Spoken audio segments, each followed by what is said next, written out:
Imagine walking through an empty street at night, the only sound being the echo of your footsteps. You glance over your shoulder, convinced you're being watched. Suddenly, a shadow darts behind you. When you turn, there's nothing there, but you can still feel the weight of someone's gaze on your back. What started as an ordinary night spirals into a terror that feels all too real. Hi guys, welcome back to the channel. In today's video, we are diving into 3 very scary true horror stories. These real-life encounters will send shivers down your spine and make you think twice about what lurks in the dark. Let's get into it. Story 1 by Kelly Richards. I was 16 and had just landed my first job at a local diner called the Greasy Spoon. It was the kind of place that served everything from burgers to breakfast all day long, and the regulars were a mix of friendly faces and the occasional oddball.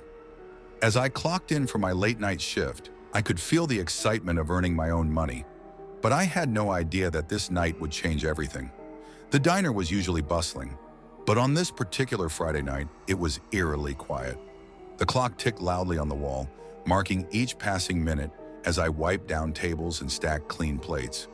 It was around 10 p.m. when I noticed a strange man sitting in the corner booth, partially hidden in the shadows.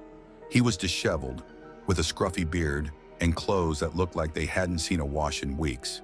His gaze was fixed out the window, seemingly lost in thought. Curiosity piqued. I glanced at him every now and then as I went about my duties. The more I looked, the more unsettled I felt. There was something off about him, an intensity in his stare that made my skin crawl. I tried to brush it off as nerves, telling myself he was just a lonely customer, but my instincts were screaming at me to be cautious. After serving my last customer, a weary truck driver who was keen on sharing tales of the road, I decided to take out the trash. As I stepped outside, the cold air hit me like a slap in the face, but I welcomed the chill.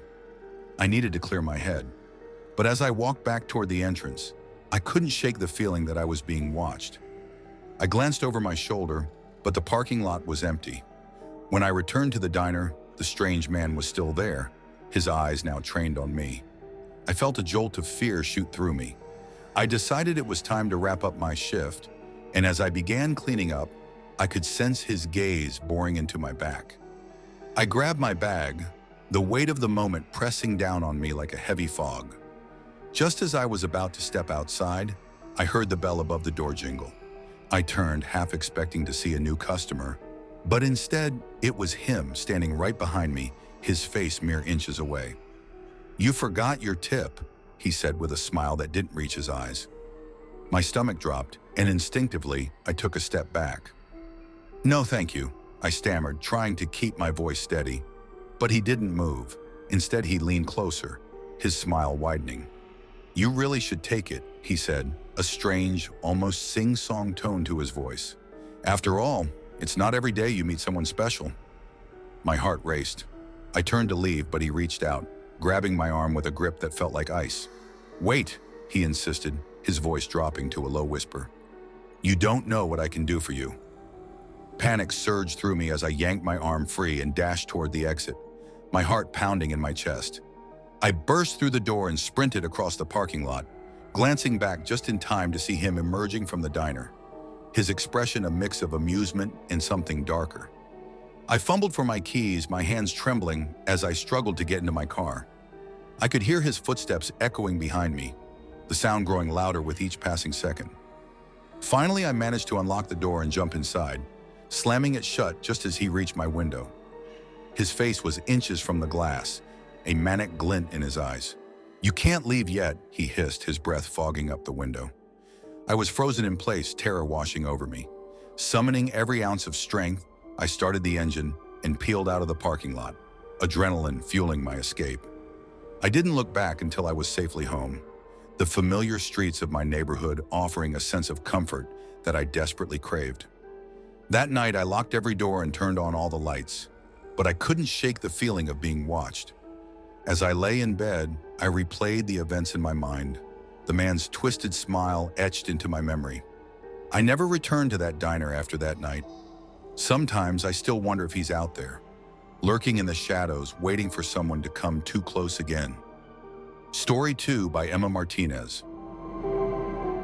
My name is Emma Martinez, and I have a story that still sends shivers down my spine whenever I think about it. It happened in my small hometown in Colorado during a local carnival, a time meant for fun and excitement, but for me, it became a night of terror that I'll never forget. It was a crisp autumn evening, and the carnival was alive with bright lights and cheerful laughter. The smell of cotton candy and popcorn filled the air, wrapping around me like a warm blanket. I went there with my friends, excited to enjoy the rides and games. But there was something peculiar about that night, something that seemed to linger just beyond the edges of the festivities.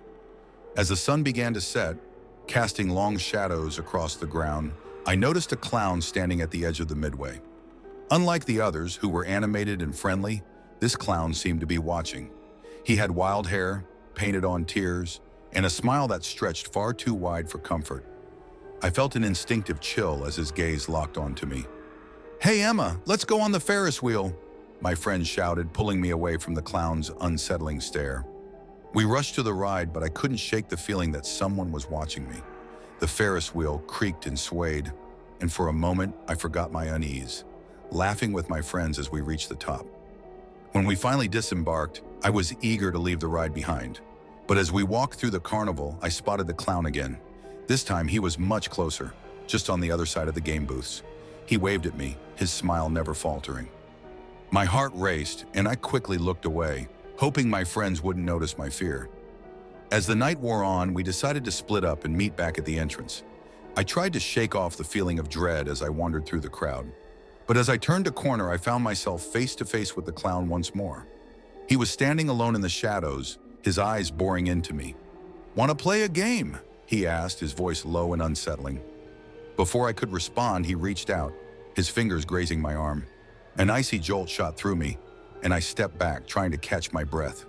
"No, thank you," I managed to stammer, turning to flee. As I dashed away, I could hear his laughter echoing behind me, a twisted, haunting sound that followed me as I ran.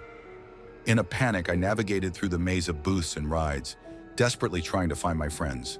The carnival lights flickered above, and for a moment I thought I saw the clown moving between the shadows, following me, his smile widening with every step I took. The laughter of the carnival-goers faded, replaced by a sinister silence that wrapped around me. Finally, I spotted my friends near the exit, their faces lit with excitement. I rushed over, my heart pounding in my chest. "We need to leave," I gasped, looking over my shoulder. The clown was nowhere to be seen, but I could still feel his presence lurking just beyond my vision.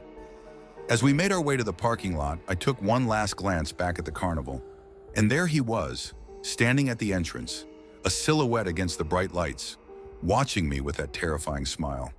The sight sent a fresh wave of fear through me, and I turned away, vowing never to return. To this day, I can't shake the memory of that night or the clown's haunting laughter.